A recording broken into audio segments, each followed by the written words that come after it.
Hey kiddos, since we're close to phase 3, I just wanted to make a phase 3 video just to walk through, basically to talk about the stuff that might happen or the issues we'll have. We'll probably have a chat about it also on the raid just to make sure everything's covered. We're going to talk first about the raid plan, so this video is 3 sections. First about the raid plan, then melee POV of an essence picker, and then range POV of an essence picker, just so we can just go over everything. The biggest issue here, or the biggest beefsteak, is web blades. If you don't focus on web blades, they can easily just wipe us. Anyways, let's start with the raid plan. Very simple, straightforward, just like Heroic. You stand on the outside here range because we spawn swirlies. You run along the edge. Melees do the same. The CCs are Ring of Peace, Hustles, Shockwave, Binding Shot, Cap Totem, anything we can to kill them. Generally, the idea is always kill the mobs first. First add spawns. Now sometimes go to moon marker, sometimes on star, and we just cleave everything. Whatever's comfortable with you guys. I think just having the boss on star makes sense anyways for us. The portals come in red and green. Always one goes to the pillar, the other goes between the two markers. Behind the green marker, of course, so between the two markers. We'll assign Holy, I think this is a good spot for you to stand and leap. We talked about this before anyway, so you can just leap the people or the melee, whatever melee it is that person gets it, you leap him here. The other person's already close to green. Some people assign CDs on each side or whatever, it's not needed anymore, so you're fine, you just drag the boss around to make sure everything dies, and we kick whenever we can. Assignments are there, but we kick whenever we can. I changed this. Initially I had Temp, Josh, and I don't know who else was on these. I changed it. Why? Because I want to min-max a little some things. We can talk about it in the raid if you want to know why, but for the sake of the video, I'll just cut it short. Bus, you take the one on blue. Silent, you take the one on star. Adi, you take the one on moon. They always drop there because that's where the ads die. You take them, try to go through this portal very late, all 3 of you, and you're assigned basically near the portal, so you guys don't have to worry about running a lot. Keep in mind, when you guys are there, these two will explode, so you just have to do a little bit of dodges and then drop your essence behind blue marker, between this basically. Once this is done, we all move forward. Same shit again. This is what I want you guys to drop, and just don't drop it on blue, drop it behind blue. Same shit again, same chingon. This time around, by the way, the thing we're going to watch in the POV is that there's a lot of web blades overlaps that this Raidplan doesn't show, but you guys have to pay attention to. Anyways, this time around, since we get shackles and the ad spawning, we move the boss back to blue marker, shackles go to orange. This is where we're going to be dropping Link and our big defensives. AMZ is always on the people with shackle. The reason we drop Link now and not later is because I think the next one we're just going to skip the shackles, and I'll explain it later. You stack in blue with the CDs, shackles go in front. It all happens at the same time. I think there's a web blade before we come into this. We'll watch in the video. Since we start in blue, this ad should be close to dying or dead. You then move the boss to orange tanks. We cleave the shackles down. As soon as they're dead, you move the boss to skull, basically. So you want to do blue, orange, skull here. After we kill, I didn't change this. This is from the other guild's assignments, but generally the people assigned to kill this go kill this and this. Melees, you wanted to kill the ones far away because the range are behind. The most important thing is killing the ads here. It's not the boss damage. It's very important. That's why we last here, so we can get as much boss damage as we can by squeezing any cleave we have onto the ads, and then any other ads remaining we insta kill. You pick them up. Ryan is assigned to orange now because V is not assigned anymore. V, you can always, of course, choose Ryan or Manju to always shadow step through, and you can be back up in case we ever need it. Chalk takes the one far away. Manju and Ryan skull and orange. Swingy will double jump and dash to this point and take it. Aya, Coxie, and Zambri take. This is very important to note, especially on this one. It hits like a truck. The debuff hits like a fucking truck, so you guys have to have everything ready here. Swingy will have immunity. Zambro and Coxie both fake block. Ryan and Manju should be fine, but we will assign CDs for Ryan, Manju, and Aya, and the 3 players before that. Anyways, you take it, you jump through. Rule of thumb here is you want to drop the essence between skull and orange, but you can drop it anywhere behind orange and anywhere in front of diamond. So the 2 warriors and Chark. Chark, maybe you want to be a bit messy with your debuff because you're tanking the boss here. It's fine. You can literally just drop it here, guys. Moon or a diamond. You don't have to run back to skull and orange. Same thing with the people behind. The people behind, keep in mind you have to dodge the portals and the web blades. This is the hardest overlap in the fight because it's Dodge portals and web blades. And the best way to do this is to just literally yeet off from the portals, stay far away, dodge the blades and the orbs at the same time. Portal orbs one-shot you, by the way. So this is one of the messy parts. Not really that messy. Just make sure you drop your essence far away. I think we'll have externals on new warriors here. We'll assign them. Again, you can drop it between Skull and Orange if it's easier for you.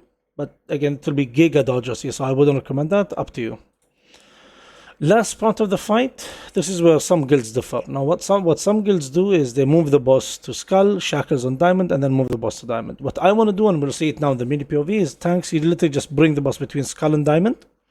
Yeah? And the Shackles just literally eat off. Go wherever the fuck you want to go, far away from the team. The boss is between Skull and Diamond. We cleave the adds while nuking the boss, and then just kick Skull and Diamond. The others can cast. We just have to kick Skull and Diamond. That's it. And the boss should die. The boss should be sub 5% here. We'll watch it now in the POV. This is the easy part. This is all the CCs, whatever. We're just going to watch it once and then I'll skip through always. The only thing worth noting here is that web blades overlap with this most of the time. So you really, really have to be very careful with web blades. So the people dying from web blades a lot in phase 1, you might want to study up on this so you can easily dodge them. So at spawning, we get web blades. You get me? It's always overlaps with something. And don't tell me bait, whatever. It doesn't matter. Literally spawns under the boss. Fuck it, just dodge. Portals coming. Again, Holy, you can just leap one person. Normally the melee, you'd leap the melee thread marker. Or they can run in. Doesn't matter. You have plenty of time. Notice these orbs, they spawn as soon as we drop them. Dodgers, giga dodgers. Frothing Gluttony. People go in. We're going to watch the Demon Hunter double jump or Vengeful Retreat here. But you can watch the others do it. So they spread instantly, just like we assigned. And then the things explode from behind. You're going to see the balls coming in now. Balls coming in and web blades. Yeah? This is what scares the shit out of me. And this is what might kill us. Because everybody says phase 3 is easy. But they don't talk about these overlaps. So you see the balls are coming in. They literally stay up until they leave the platform. You really have to dodge them. At spawn, you don't have to be perfect with this. Tanks again, we talked about this. It doesn't have to be perfect. You can have the boss in a safe distance. Web blades coming in, shackles and adds. Again, that's why I'm saying it's hella cringe how this spawns. Boss moves back to blue here. Shackles are on orange. This is where we're going to drop our link and everything. I'm going to double check with Yorak Haibi about this later also, because ideally you would pop it on the next overlap, but next overlap we're literally skipping. If you notice, Moon Marker already died, so that's perfect. You move the boss ahead here, tanks. Just over the shackles are dead, and then you go beyond the shackles to Skull. Everything's dead. The assignments are there. Each essence on the ground. It's very important to just neatly nuke the boss. If there's any ad missing, we finish it off, of course, but nuke the boss as much as you can. You pick up the essence, we go through. The weak aura tells you when to pick up the essence for the good timing, basically. It tells you to pick it up early so you can drop it, what's it called? Notice here the Demon Hunter would have literally died from the orb, yeah? If he moved a bit late. Orbs are just very important. You just have to dodge, that's all. He dropped it in a very awkward spot, the Demon Hunter. I would have dropped it on Diamond, and you'll see why now.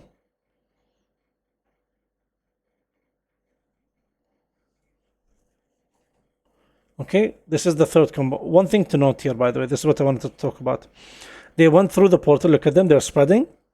Now for us, we won't have it pop early. We talked about it before, because we don't have anybody going through the Chingon, the portal with the essence. But regardless, so you move out. Web blades are coming in, 1 second, and the balls are spawning. So this is literally, I want you to just stop looking at the boss, look at the balls. Because the boss is dead. The boss is literally as good as dead. You get me? You just have to survive this, and we're done. We're Gucci. You look at the balls, dodge them, dodge the blades, and it's very good tanks to just keep moving the boss forward. So our minions just literally zag behind the boss, and they don't have to worry about anything. That's perfect. You just move the boss. This is the second overlap. You can watch this later on the VOD if you want to see where to move this. We're blasting, easy peasy, nothing's shasmi here. Ads are spawning. It's worth noting these are the most important ads in the fight. You kill them, we're done. This is GG basically. Because this is where most kills wipe at least. They forget about killing them. You giga focus them. Binding shot, cap totem, vortex.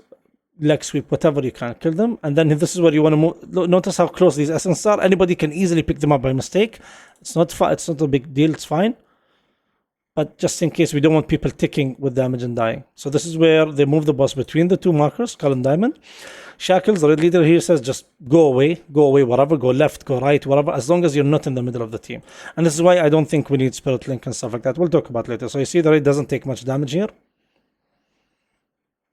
Yeah, and then they're just nuking the boss. Literally nuking the boss, kicking anything they can. And you can put focus kicks here and just keep nuking the boss. Dodge the web blades and then GG. You win. They had like 5 seconds left on portals and a lot left on her doing the actual rings. But keep in mind, this guild played it really well. They didn't have a lot of people dying in phase 3. So we really have to, nail phase 3. Let's watch range POV now. This guild is a bit different. They drop the shackles stacked and they move the boss over it at the very end, but doesn't matter, either works. You just have to dodge. I swear to you, if you just dodge in this phase as much as possible, this boss is dead. The nuking things together, I'm just going to skip through. This is very easy. Web blades, they move back. Here tanks, they decided to go behind and then to star marker. Whatever you want to do, you can do. Star marker is fine because we have, I think, 2 evokers and a warlock. They can easily eat up the ad behind just by cleave, not even nuking it. This warlock will do the first essence Aya, but you're not going to be doing the first essence here. This is a silent bust and Eddie. And then the second one, you'll be doing the second one Aya. You can go through the portal, by the way, Aya, or the Merc teleport. Either is fine, again. It's a bit awkward here because the warlock took it, because they have to run back to drop their essence, or else it's going to be very awkward if they drop it here. Yeah, so even blue marker here is a bit awkward. That's why I wanted people to be behind with this essence drop. Second combo, they're moving in. They get the ads, the blades, and the condemnation. So the shackles. So the blades coming in, ads, and shackles. You finish your dodging, and then you go to orange marker here. Boss moves back to blue. This is where we link and everything. They don't do it here, but again, this is where we pop our defensives to survive this. And this is Bloodlust already running for 30 seconds. And we're blasting everything. I mean, this is what people argue is the hardest part of the fight in phase 3. Yeah? And by overcommitting CDs, we should be fine. I actually want to, we'll assign this defensives later. But remember, when you pick up the essence, you take a lot of fucking damage. Thankfully, our guys have immunities for it. But we'll assign CDs also if need be. Keep in mind, whenever you drop the portal, you always get knocked in front, wherever you're facing. So, don't get knocked outside, please. We don't want that blue pot on the kill. The orbs are dropped always when the portal forms and is destroyed. I really want to go back and check the debuffs here, but it's fine. Just keep going. This is the combo here. Watch it. Go watch. They're spreading, dodging the balls, and the blades coming in now. This is where you literally just fucking don't look at the boss. Look at the balls. Dodge the balls, dodge the blades. This boss is dead. 8%. Our boss was 8%. The other guild had the boss at 10% here. Look at how many died from this combo. Even 2 of their hunters died because of the debuff dot. It was massive. We will assign externals for this. Okay, that's the end party. You make sure all of the ads are dead. You move the boss between 2 markers. This is where they opted to play the shackles